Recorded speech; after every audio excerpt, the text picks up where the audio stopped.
Hi everyone, welcome to my YouTube channel. This is Rida. Today we are going to have a quick overview on the anatomy of clavicle bone. The diagram shows the right clavicle.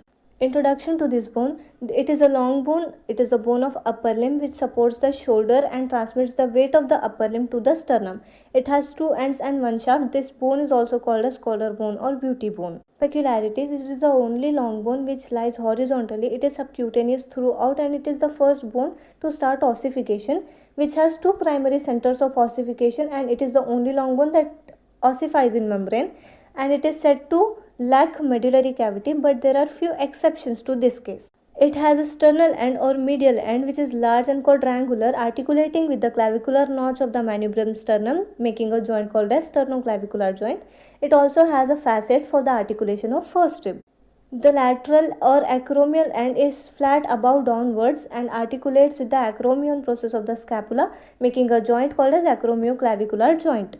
The shaft is divided as medial 2/3 and lateral 1/3. Medial 2/3 is rounded. It has four surfaces: anterior surface which is convex forward, posterior surface is smooth, superior surface is rough medially, and inferior surface have costoclavicular ligament medially and subclavian groove laterally. The lateral 1/3 is flat above downwards, having two borders: anterior border concave forwards, posterior border convex backwards, two surfaces: superior surface and inferior surface.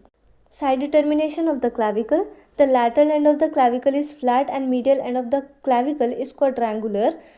The medial 2/3 of the shaft of the clavicle is convex forwards and lateral 1/3 of the shaft of the clavicle is concave forwards.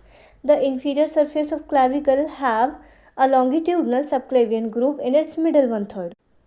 Sex determination of the clavicle. The female clavicle is shorter, thinner, smoother, lighter and less curved when compared to a male clavicle. The lateral end of the female clavicle lies a little below to the medial end of the clavicle, whereas the lateral end of the male clavicle is either at the same level or slightly higher than the medial end. The joints formed by the clavicle bone are costoclavicular joint, which is formed by the articulation of first rib with the clavicle, and the sternoclavicular joint, which is formed by the articulation of the manubrium sternum with the clavicle, and acromioclavicular joint, which is formed by the articulation of acromion process of scapula with the clavicle. The clavicle gives attachment to various ligaments and muscles, and the nutrient foramina of the clavicle lies lateral to the longitudinal subclavian groove. So that was a quick and brief overview of the clavicle bone, and for more such content, subscribe to my YouTube channel.